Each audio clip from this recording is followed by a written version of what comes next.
The cost of renting an apartment than a home has absolutely went crazy here in the spring of 2021.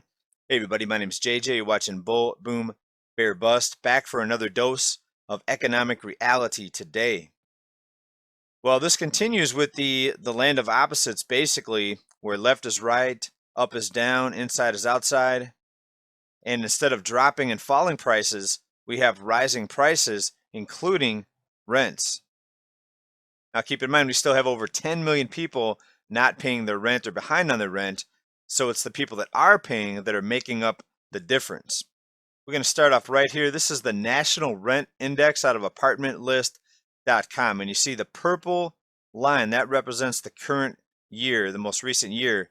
And we see going back these blue lines here. In the previous years, we did see a bit of an uptick in the spring each year as more people move as the weather permits, except for last year, of course, the beginning of the Great Sickness, we saw rents start to decrease. But this year made the biggest year over year increase since this particular data set began tracking rents. Now, as the Great Sickness spread throughout 2020, we did see falling rents. We saw that nationally, rents fell about 2% there at the worst, which was at the end of 2020. Now, it was bigger in some areas, but that's not a very big drop considering the amount of economic devastation and job losses that we saw. But that's what's supposed to happen when there's tons of job losses. Prices should correct accordingly, but with all the intervention and programs and stimulus and payouts and forgiveness, prices really never corrected the way they should have in many areas of the economy, including rents.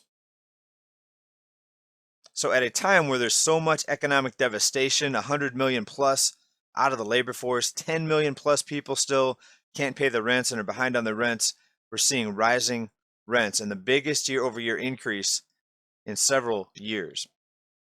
Now we're going to go over a few select cities that are kind of standouts. But first, think about what's happening here. When you have tens of millions of people that can't pay their rents, rents should be dropping. But what are building owners and apartment managers, building managers doing? They're raising the rents on the people that are paying to make up for all the people that are not paying. So instead of just sitting back and letting their property get foreclosed, of course they're going to raise their rents to try to make up for the difference. All right, so think about this, just 2%, 1.9%, nearly 2% just in the past month. That's month over month. But the people that were living paycheck to paycheck that are still able to pay their rents are going to have a much more difficult time now going forward. Now, even some of the bigger cities that saw the biggest rent declines and decreases are also starting to recover and increase. Right, some of the cities with the biggest drops: Chicago, Minneapolis, Boston, Arlington, Virginia, DC, San Jose and Oakland, California, Seattle, and New York all began rising. The biggest decrease was in San Francisco, where so many people working in the tech industry moved out of the city to lower priced areas, places like Boise, Idaho, and we're going to talk about that next. All right, now there's a few things in play here. A lot of companies and businesses are calling people back to the office. So some people are being forced back to move back to the big cities where the jobs are at. Right, but again, we also have this element of economic recovery where so much stimulus is being sent out. It is bringing some jobs back. And let's take a look at a chart right here. We see San Francisco had dropped big, almost 7%, and now it's up 3% just in the past couple months. Boston, big drop, big increase over the past few months. Same thing, Chicago, Seattle. Now here are the cities with the biggest increases, and these are cities, instead of the rents falling, rents actually were rising the whole time, even during the Great Sickness. And these were exodus cities. People leaving bigger cities went to these not so big cities and really caused rents to skyrocket. Leading the way, Boise, Idaho is up 23% year over year. Fresno, California, 13%. Spokane, Washington, 13%. Gilbert, Arizona, 12%. Toledo, Ohio, 12%. Riverside, California, 11%. Chandler, Arizona, Glendale, Arizona, 11%. Tacoma, Washington, 11%. North Las Vegas, 11%. Now, rising rents do have a big role in the overall housing market, including the price of homes, because as rents rise, it's going to force people or incentivize people to look to buy because people are seeing these rents go up $1,500, $2,000, $2,500 a month in some of these cities. And they're saying, I'm paying so much money in rent, I'm just going to go ahead and buy a home. So it's going to push more people to go out and try to buy a home, to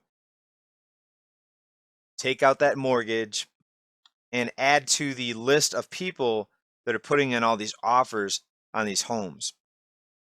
So if you thought it was crazy before, it's going to get even crazier because what happens in the rental market also impacts real estate and home prices. Now, we talked about this last month. Some landlords are being forced to sell their properties as the eviction bans get extended and extended again, and then extended some more.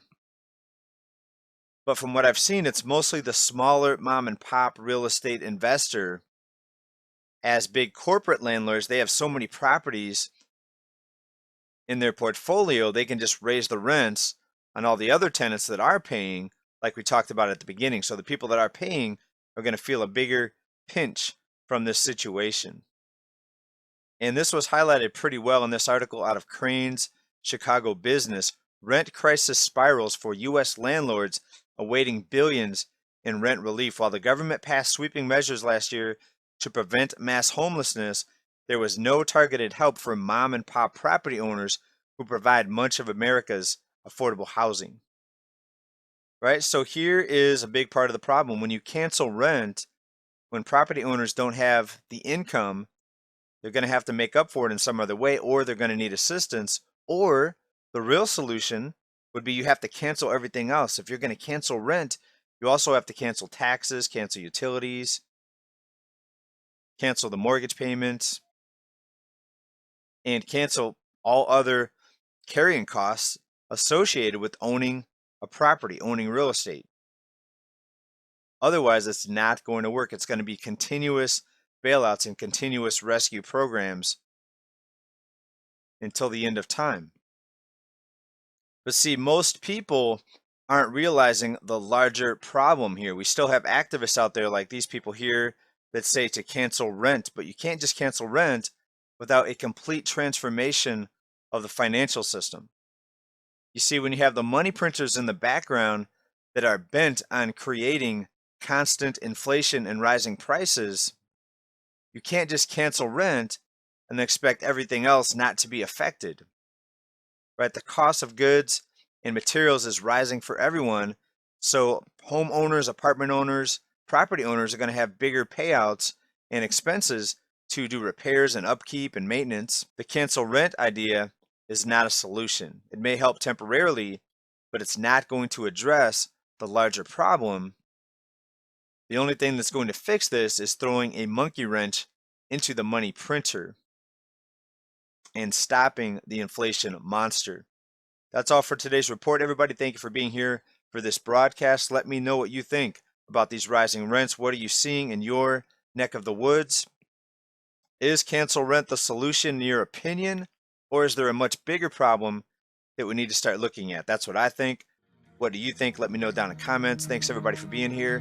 Hope everybody's well. Stay safe, stay prepared. Until next time, peace.